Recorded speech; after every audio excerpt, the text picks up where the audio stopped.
le time stretch est la fonction de recaler la longueur de l'audio sans en changer la hauteur. Quand nous enregistrons de l'audio, comme cette partie de sax, elle est taguée par Reason, c'est-à-dire que des indications de tempo au moment de l'enregistrement sont enregistrées dedans. Et quand je change de tempo, l'audio se recale automatiquement. L'autre fonction est que l'on peut étirer l'audio, que l'on soit en mode morceau comme ici, ou en mode édition. Alors, comment on fait? C'est qu'on sélectionne le clip. Je vais le faire sur celui-là, tiens, sur celui-ci. On écoute ce que c'est. Non, j'ai dit hop, ici. Voilà, avec le clic. Voici une partie de guitare qui est bien calée au tempo, comme vous venez de l'entendre.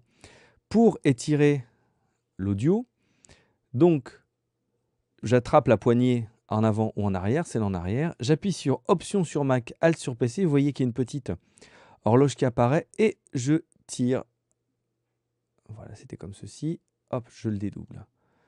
Voyons voir ce que ça donne.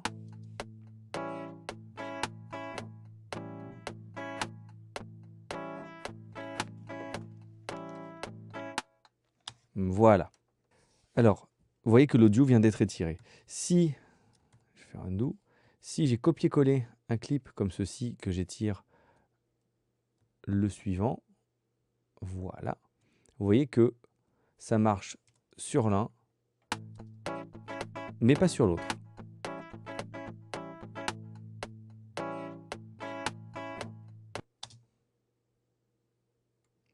Bon, là, j'ai utilisé le magnétisme, mais bien entendu, je peux débrayer le magnétisme et étirer l'audio précisément comme je veux.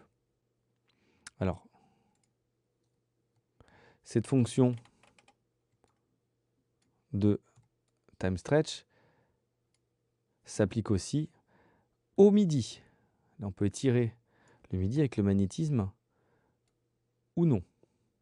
Voilà, on n'agit pas sur l'audio, on agit sur le MIDI. Mais ça marche également.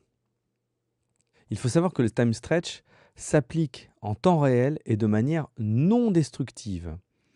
Et ce time stretch est débrayable clip par clip.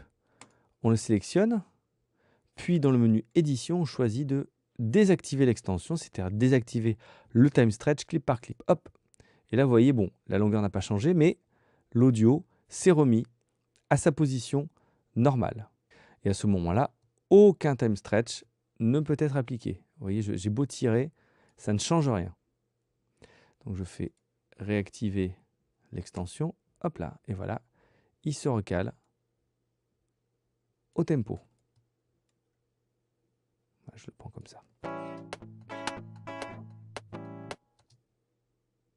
Il faut savoir que Reason fournit plusieurs algorithmes time stretch, disponibles ici, quand je double-clique en montrant l'édition rapide et avec le nouveau module de time stretch que nous verrons dans la vidéo consacrée à celle-ci. Et ici, j'ai le choix du type d'algorithme de time stretch. Around, mélodie et vocale. Around est plutôt pour tout type de fichier audio. Mélodie est plus approprié pour le travail sur des sons mono comme par exemple le saxophone ici. Et vocal, comme son nom l'indique, c'est plutôt pour traiter de la voix. Alors faites attention à une chose, quand nous importons de l'audio qui n'a pas de marqueur de tempo, Reason va le taguer à l'importation au tempo du morceau. Et si l'audio n'a pas le même tempo que le morceau, cela peut poser des problèmes. Donc pour recaler un clip au tempo du morceau, il faut désactiver, je vais faire comme si c'était, voilà, je vais le tailler. Voilà, comme ceci. Là, nous ne sommes pas au même tempo.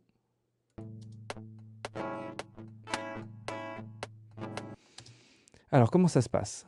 Alors, il faudrait d'abord désactiver l'extension, puis après, nous ajustons manuellement le tempo du morceau en fonction du nouveau fichier avec le clic comme référence.